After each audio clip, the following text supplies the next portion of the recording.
শুভ দুপুর সবাইকে, আসসালামু আলাইকুম। সবাই কেমন আছেন? তো এখন হচ্ছে দুপুর 3টা 30।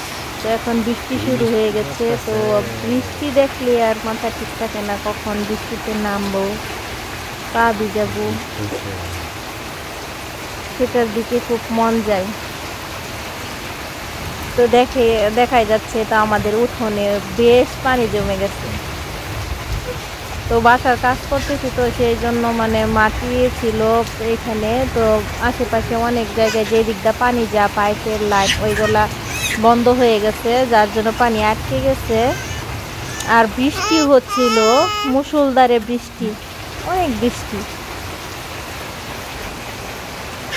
তো বৃষ্টির মধ্যে ওইখানে দেখা গেছে একটা কাগজ, ওইটার মধ্যে খুব ময়লা। এখন আমি পানিতে দিতেছিলাম ওইটা, তো যে ময়লাগুলাই পরিষ্কার হয়ে যায় পানিতে, পরে আবার ভালো পানি দিয়ে পরিষ্কার করবো।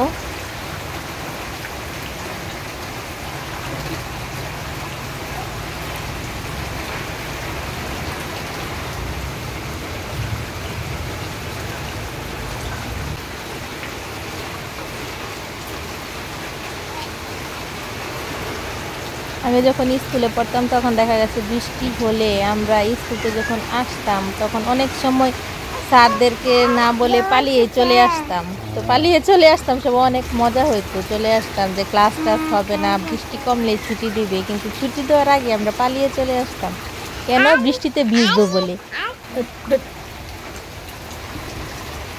তো সেই দিনগুলোর কথা খুবই মনে পড়ে। তো আমার সবজি বাগানে, এখানে তো সবজি বাগানে অনেক প্রচুর পানি জমেছে।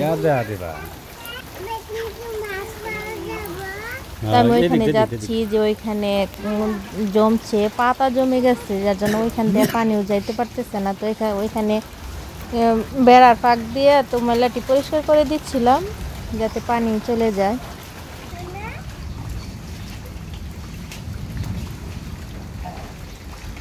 থই থই করছে একদম পানি।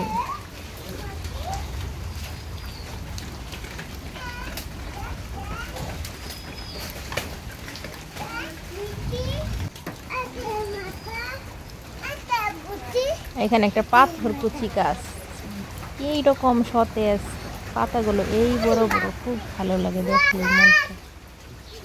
এখানে আমার ছেলে বৃষ্টি দেখে নাচানাচি শুরু করে দিচ্ছে, ও বৃষ্টি দেখতেছে। তো বাসায় এলোমেলো, তো বাসার কাজ করতেছি। তো এখানে আমাদের আগের যে বাসা আমার শ্বশুরের ছিল, সেখানে আমরা থাকি।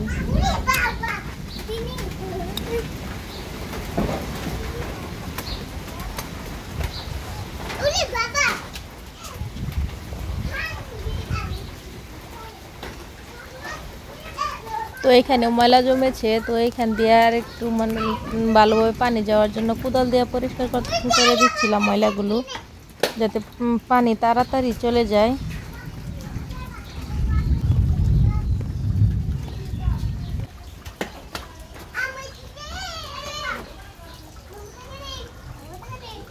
পানি তেমন যাচ্ছিল না, তার জন্য এইখান দেওয়া ইট দেওয়া ছিল তো সবজি বাগানে, তো ইটটাও সরাইয়া এখান দিয়ে পরিষ্কার করে দিচ্ছি।